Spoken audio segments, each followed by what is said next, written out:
Now, first of all, thank you so much guys, ladies and gentlemen, and welcome back once again to my YouTube channel. Please kindly support me by subscribing to this channel, just in case you are currently watching this video and you haven't subscribed. And also, don't forget to press that notification bell so that each and every time I upload a video here, YouTube will automatically send you the notification. And to my subscribers who are currently watching this video, I also want to take this opportunity to really appreciate you so much guys for your continued support. I really don't take the support for granted. Now let us go straight into our critical analysis for today.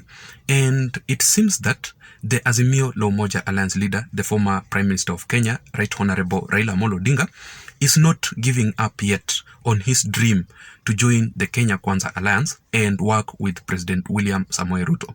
You know, Ruto had already talked about this and he had already made up his mind completely that he will not work with Raila Amolo Odinga.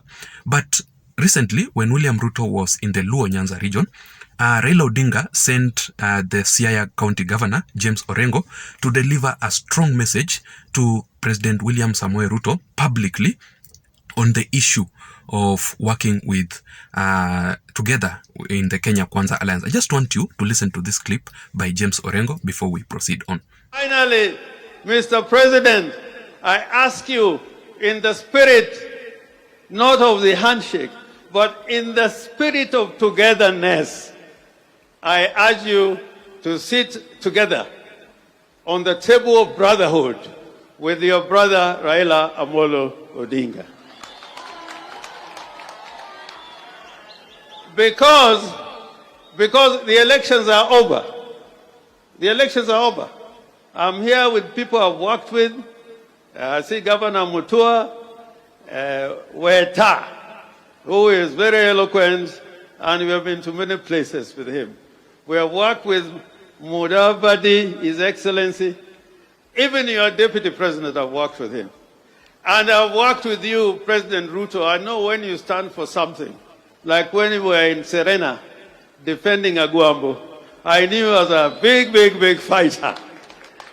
But for the good of Kenya, I urge you that we should come together on the table of brotherhood to move together as a nation so that we don't divide our people. Otherwise, I spoke to Raila Amolo Odinga about an hour ago, and he said that I should pass to you his word of welcome.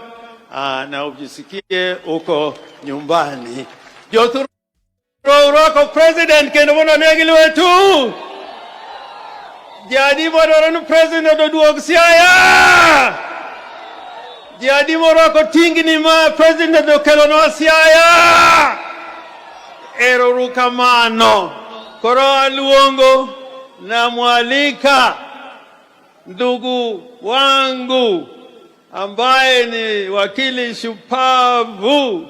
But according to my considered opinion, ladies and gentlemen, and I know that most of you guys will have to agree with me on this one, is that even if President William Samoei Ruto must work with Raila Amolo Odinga in the Kenya Kwanza Alliance, this is not yet the right time. And the reason as to why I'm saying this is because President William Samoei Ruto is barely 100 days in his office as the official president of the Republic of Kenya. And what President William Ruto has done so far in his first 100 days, he has only laid out the foundation on his projects, but he has not yet delivered anything to the people of the Republic of Kenya. So what if he brings in Raila Amolo Odinga into his political equation? I think Raila Odinga will disrupt President William Samoei Ruto on focusing on the projects that he promised to the people of the Republic of Kenya, because Raila Odinga will now start coming up with different ideas and it will disrupt William Samoei Ruto's main agenda that he had planned for the people of the Republic of Kenya. Raila Odinga can come up with issues like the BBI, introducing several positions in William Samoei Ruto's government, and that will definitely mess William Samoei Ruto's agenda to the people of the Republic of Kenya. The second thing, or the second reason why I personally believe that it is not a good decision if William Ruto works with Raila Odinga currently, it is because for William Samoei Ruto to deliver on his projects, he needs a very strong opposition. And the reason as to why the country got into this mess, into complete mess, into this huge mess, it is because of the previous Jubilee administration, whereby Uhuru Muigai Kenyatta made that decision to have an handshake with Raila Amolo Odinga. Now, there was no person who can, because he brought in the opposition into his government, there was any person who could have take that role of the opposition side to provide the oversight of the ruling government. And that is why there was no person who would correct President Uhuru Muigai Kenyatta whenever he went wrong. And that is how the economy of this country got up. And that is how even Uhuru Muigai Kenyatta was not able to deliver on his projects that he had promised to the people of the Republic of Kenya until his term expired and he officially retired. And so that is why even William Samoei Ruto has made up his mind very clear that he wants to introduce that office of the opposition leader, so that Raila Odinga as the opposition leader can carry out his function as the opposition leader according to the constitution of the Republic of Kenya, to provide oversight, to correct the government, and to prepare to build his government, next government. That is the role of the opposition side. But currently, I think Raila Odinga has already failed in the opposition side, and that is why he is very much keen on entering William Samoei Ruto Kenya Kwanza Alliance government. And also, the third reason, it is because, Raila Odinga's allies will now start humiliating President William Samoei Ruto's allies who are currently in the government. Like what happened in the previous Jubilee administration. They will start now frustrating the allies of President William Samoei Ruto. And that is how it will create division in the ruling government, in the Kenya Kwanza Alliance government. And I think William Samoei Ruto will never want a situation whereby there are several divisions in his administration, because for him to deliver on the projects of the Republic of Kenya, he must have or include each and every person to have that unity among themselves, not to bring in other people who can create divisions among themselves, which can lead to very serious trouble in his Kenya Kwanza Alliance government. And remember that these people who formed the government are the people who were frustrated in the previous Jubilee administration, and that they sacrificed so much for William Samoei Ruto. So William Samoei Ruto, I think that is why even he tried to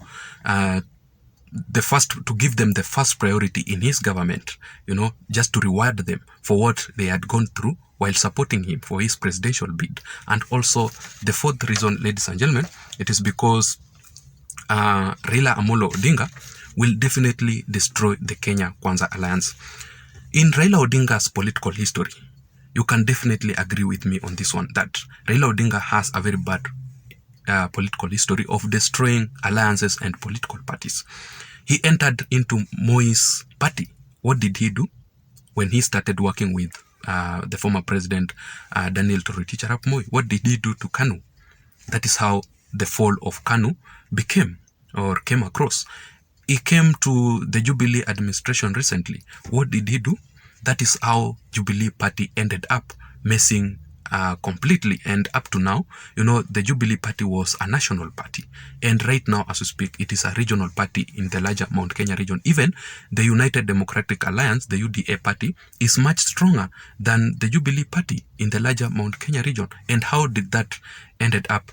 It ended up after Raila Odinga was brought in by Uhuru Muigai Kenyatta into his political equation. And also, ladies and gentlemen, so in my considered opinion, Raila Amolo Odinga should definitely not be allowed to enter into Kenya Kwanza Alliance or work with President William Samoei Ruto.